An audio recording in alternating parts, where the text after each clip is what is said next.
Well, welcome back, guys. I know it's been a little bit of a hiatus for me, but a little stressed out with the car. It started pissing me off. You only can take so much of grinding paint and rust and dirt off before you keep finding more rust that you have to keep grinding off, and then you kind of get pissed off and you almost think about giving up, so you take a step back.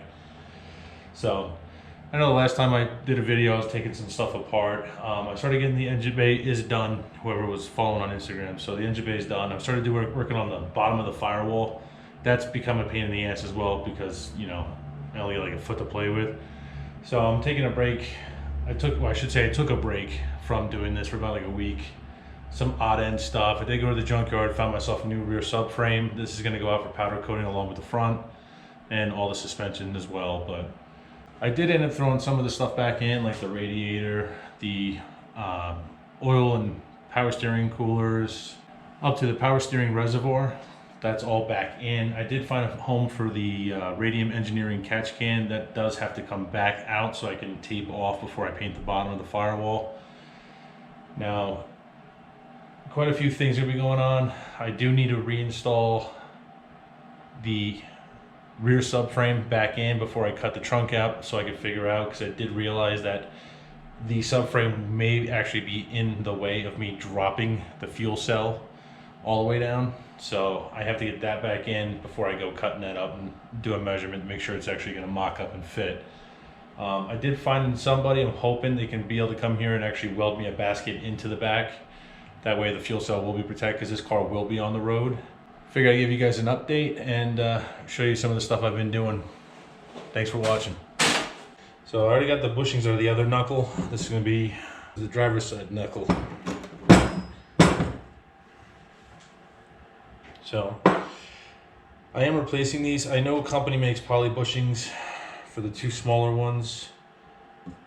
I'm probably just going to do a stock replacement unless I can get lucky and find a poly that'll fit. But that's going to take measurements and some web searching.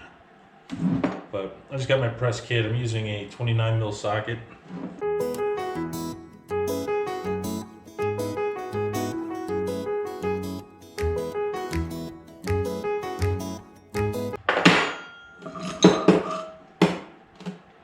Go. So believe it or not, there's only a 3mm difference between the bigger one and these two smaller ones. So I use a 29mm socket because I'm trying to make sure I'm getting that metal sleeve out. And for these ones is a 26.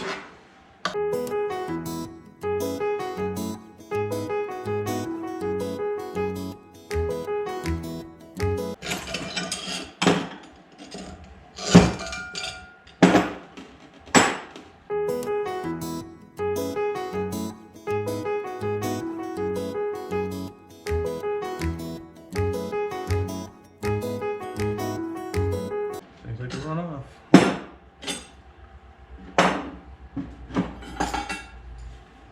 And voila, all the bushings are out. Now these are ready to go out for powder coating.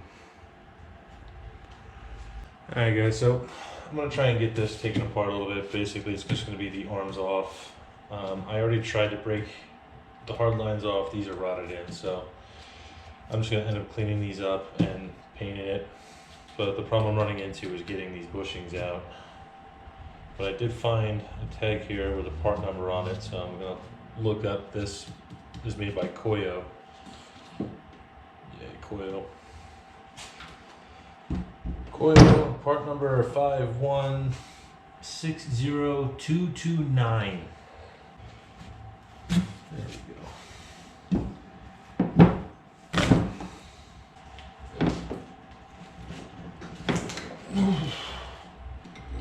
These are also supposed to only go in at like, I think 40 foot-pounds. Alright guys, welcome back. So I'm cleaning up the stock sway bar. When I went to take this off, the end links actually were so rotted I had to cut them. So right now I got to drill these out to try and get these out of the way and then strip this whole bar back down to metal and get this repowder coated. So all I'm going to do is start off with a center punch and try to center it up. Once I get it centered up, I'm just going to start slowly drilling it out.